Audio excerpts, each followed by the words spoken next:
नमस्कार, मैं नेहा यादव। आप देख रहे हैं टीडीएस न्यूज टीवी। देश भर में मानसून पूरी तरह सक्रिय है और कई राज्यों में लगातार हो रही भारी बारिश के कारण नदियों का जलस्तर तेजी से बढ़ रहा है। गंगा सहित कई बड़ी और छोटी नदियां उफान पर हैं।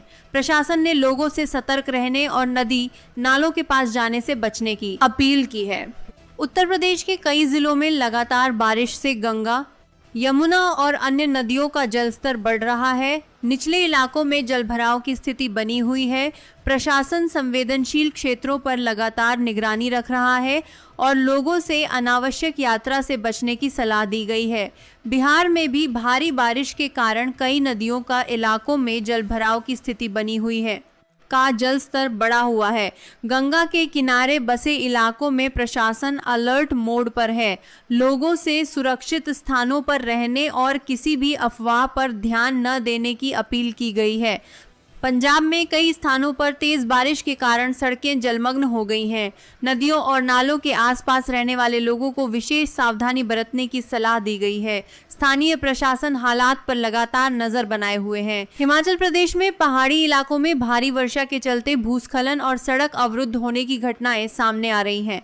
पहाड़ी नालों और नदियों का बहाव तेज है। यात्रियों से मौसम सामान्य होने तक सावधानी बरतने और यात्रा से पहले स्थानीय प्रशासन की सलाह लेने का अनुरोध किया गया है। जम्मू कश्मीर के कई क्षेत्रों में भी लगातार बारिश दर्ज की जा रही है। कुछ इलाकों में तेज बहाव वाले नालों के कारण आवाजाही प्रभावित हो सकती है। प्रशासन ने लोगों से सतर्क रहने और जोखिम वाले क्षेत्रों से दूर रहने की अपील की है। मौसम विभाग के अनुसार अगले 24 घंटों के दौरान उत्तर भारत के कई हिस्सों में भारी से बहुत भारी बारिश की संभावना बनी हुई है। ऐसे मौसम में कुछ स्थानों पर तेज आंधी, बिजली गिरने, जलभराव तथा स्थानीय स्तर पर बिजली आपूर्ति और मोबाइल नेटवर्क में अस्थायी बाधा आने जैसी परिस्थितियां बन सकती हैं।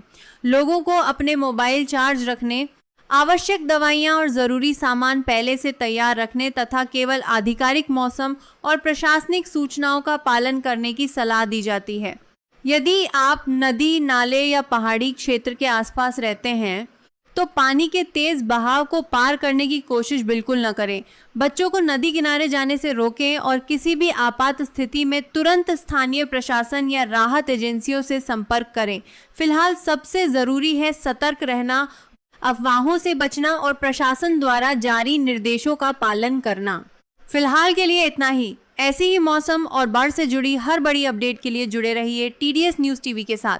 अगर आपको ये जानकारी उपयोगी लगी हो तो वीडियो को लाइक करें, चैनल को सब्सक्राइब करें और बेल आइकन जरूर दबाएं।